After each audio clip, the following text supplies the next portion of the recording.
Assalomu alaykum hurmatli Sefer va IELTS muxlislari. Bugun sizlar bilan Donation IELTS Center'da 15 talik akademik, ya'ni 15 academic IELTS test degan test qilganmiz. 15 talik o'sha listening, reading va writing va speaking bor kitob bor, yashil kitob. O'shani 4-listening testini qildik. Bugungi mavzumiz o'sha 4ta section bo'yicha bo'ladi do'stlar. Bu yerda masalan o'quvchilar bilan ishladik. Kimdadir masalan 23 ta, kimdadir 30 ta, kimdadir 32 ta chiqqan natijalar bor mavjud va biz mana shu praktik yo'lida o'sha qilayotgan ishimizni davom ettirishimizni xohlaymiz. Diqqat bilan doskaga qarang va bugungi tahlilni nima qilamiz? O'rganib o'tamiz inshaalloh nasib bo'lsa. Demak, birinchi sectionda o'sha mehmonxonaga turmoqchi bo'lgan ayol kishi erkak kishidan ma'lumot olyapti. Birinchisi do'stlar o'sha nima dedi? Reservation number degani o'sha booking number degani o'sha oldindan o'sha nima bron qilganlik nomberi, mana buni example qilib aytdi. Keyin o'sha xaridor, ya'ni mehmonxonaga turmoqchi bo'lgan ayolning ismi Mrs. Jane nima dedi do'stlar? Easton. Easton'ni do'stlar o'sha east sharq degan so'zdagi on qo'shib qo'yamiz. EASTON dedi. Keyin manzilingizni aytingiz dedi. 30 Surrey, Richmond Rise, Birkdale dedi. Keyin postcode'ni ham aytdi. Undan keyin date of birth 14th October 1985 dedi. Demak 3 ga oktober bo'ladi. 4 ga reservation website used. Qaysi bizni qaysi vebsaytdan topdingiz desa hotels.com dedi. Demak 4 ga hotels.com, 5 ga commission. Komissiya olinmas ekan o'sha vebsaytdan. Yaxshi. Vebsaytdan kirib bilsa dedi. 6 dan 10 gacha o'sha yana o'sha mehmonxonaning ma'lumotlari. Dastlab o'sha er va xotin kelmoqchi edi uni mehmonxonaga, lekin o'sha planlari o'zgarib, ularni o'zi bilan o'g'illarini ham olib kelmoqchi ekan. Demak, mana bu yerda Mark bitta katta o'g'li bu 13 yosh, 13 years, keyin Max 8 years bu keyin u ikkalasi o'sha o'g'illari turgan xonadonda sea view degan o'sha dengizga qaramagan oynasi bo'lsa ham bo'laveradi deyapti. Sea dengiz, view nima? Ko'rinish, manzara. Demak 7 ga sea view, 8 ga nima dedi? Oldingi narxi $1200 dedi. Endi dedi to'liqligicha $2000 bo'ladi dedi. Tushunyapsizlarmi? Keyin 9 da depozit, oldin depozit to'langan, mana shu $1200 er xotin turaman deganda eski narxi $1200 edi. Keyin ikkita bolasini qo'shdi, unda $2000 bo'ldi. Depozit o'sha oldingi to'lov qilgan paytda to'langan. 10-sida keyin ayol kishi aytdi, yana bitta narsani so'rasam maylimi dedi. Ha, nimani so'raysiz? Dedi uni o'sha mehmonxonaning administratori. Breakfast dedi o'sha $2000 ichidami dedi, hammasini cover qilamiz dedi. Demak shu 10 ga breakfast bo'ladi javobi. Ikkinchi sectionga o'tamiz, ladies and gentlemen. Ikkinchi sectionda bizga aytayaptiki, o'sha shokolad zavodi, o'sha ya'ni iyerarxiya, ya'ni bir odamning nomiga o'tib ketgan zavod o'sha yerda qachon tashkil qilingan deya birinchi savoli.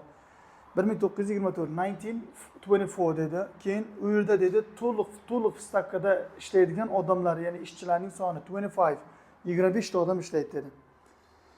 13 dan 15 gacha o'sha shokolad zavodi haqida do'stlar. 13 dan ketdi. 13 ga javobimiz do'stlar safety, ya'ni o'sha boyaga kirgan paytingizda dedi, reception area kirganingizda u yerda orientation bo'lar ekan, visitors badge sizlarga berilar ekan, sterilate and talk on safety. Tushunyapsizmi? Safety, xavfsizlik haqida nima qilar ekan? O'sha sizga nima agitatsiya qilinar, ya'ni unday qilmang, bu stanokka tegmang, unga tegmang deb sizga aytilar. Keyin zero chocolate arrive, ya'ni o'sha xom shokolad yetib kelar ekan. Undan keyin various nima dedi? Ingredients added depending on the product. Mahsulotning turiga qarab o'sha turli xil ingredientlar tarkibiga qo'shilgan. Ingredient degani tarkibiy qism degani. Ya'ni qandaydir bir shirinlikmi, shakarmi, qandaydir kakaomi nimadir qo'shiladi. Shokoladning tarkibiga yana bu mavjud qaymoq qo'shiladi. 15 ta aytdiki, wrapping degan o'rash. Wrapping degan shu qadoqlash, ya'ni salapanga yoki o'zining shokoladni nima idishiga o'rash. Keyin 16 ga yana o'sha shokolad o'sha fabrikasiga kirgandagi jarayon davom etyapti. Birinchisi aytdi, return to adminga qaytib borasiz. Film bo'lar ekan o'sha shokoladni tarixi haqida. Keyin 16 da short lecture on the company's marketing sales strategy. O'sha shokolad zavodining kompaniyasining o'sha marketing, ya'ni sotuv bo'limi va sotish strategiyalari bo'yicha kichkina nima nimasi bo'lar ekan, videosi bo'lar ekan. U aytdiki, keyin aytdi, bizda dedi, uni dedi sir sinoatini ochmaymiz-ku, baribir ozgina video qo'yib berishimiz kerak dedi. 7 ga do'stlar testingda 7 ga bo'ladi guide tour.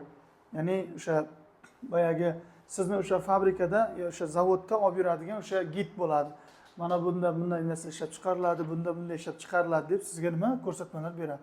18 ga o'sha ertalabki boshlanadigan o'sha birinchi o'sha fabrikaga borish vaqti 10 ekan. 10 am dedi. Keyin mana bu yerda narx navosini aytdi.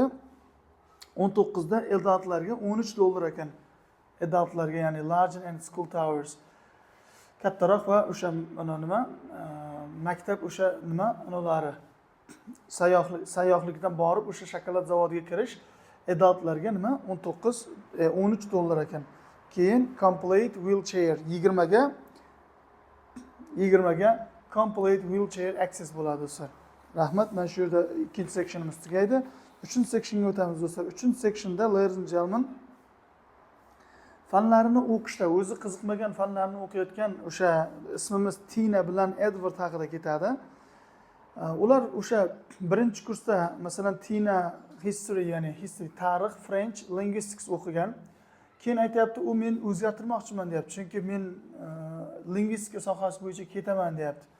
Chunki qiziqmayman deyapti. Keyin aytayapti, qarang, Mrs. Linguist in second year liked history but finds he has to study she has too many periods bo'ladi. Ko'p o'qiganligidan yoqtirmayapti.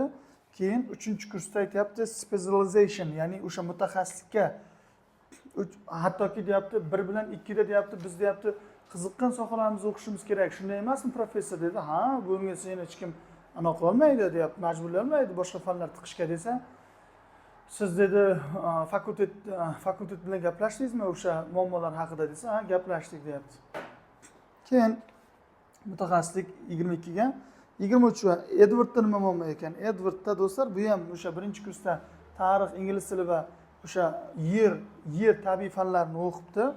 23 da do'stlar, u nimadan qiynalayotgan ekan?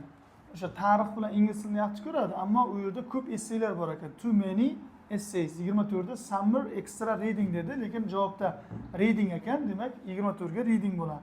25 ga do'stlar, mana bu yerda aytdiki, projects and shorter exams. Keyin aytdi, o'sha yerni o'rganadigan tabiiy fanlar talabalar o'sha kichikroq o'sha vazifalar bilan baholanar ekan. Vazifalar, loyihalar va kichikroq imtihonlar bilan baholanar ekan. Demak, bu yerda 26 dan 28 gacha savolimizda quyidagicha aytdiki, siz dedi o'sha fanni o'zgartirishingiz uchun, ya'ni o'sha universitet tanlab bergan fanda o'qimayman, boshqa fanga o'zgartiraman deyishingiz uchun 3 ta professordan qo'l imzo olib kelishingiz kerak dedi. Birinchisi do'stlar B bo'ladi, undan keyin D bo'ladi, ya'ni professor Atkins, Dr. Flynn, keyin nima?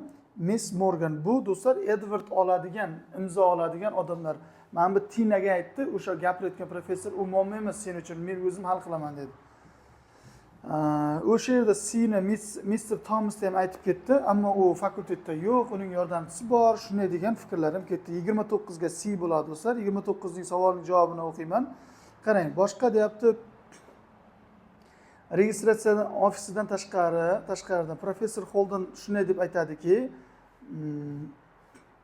registratsiyadan o'sha formani, ya'ni o'sha boshqa fan o'qimoqchi bo'lgan formani deyapti, qayerdan olasiz? O'sha post ofisdan tashqari, registratsiya ofisidan tashqari. U post year completed forms. Ya'ni o'sha to'liqligicha to post year complete forms. O'zini o'sha to'ldirib o'sha formani, ya'ni arizani to'ldirib, keyin uni jo'natish kerak ekan o'sha emaildan. 20-30 ga aytayaptiki, registrar's office is found. O'sha registratsiya qiladigan o'sha ofis, ya'ni o'sha joy, xona qayerda deyapti. U joyi mana bunda.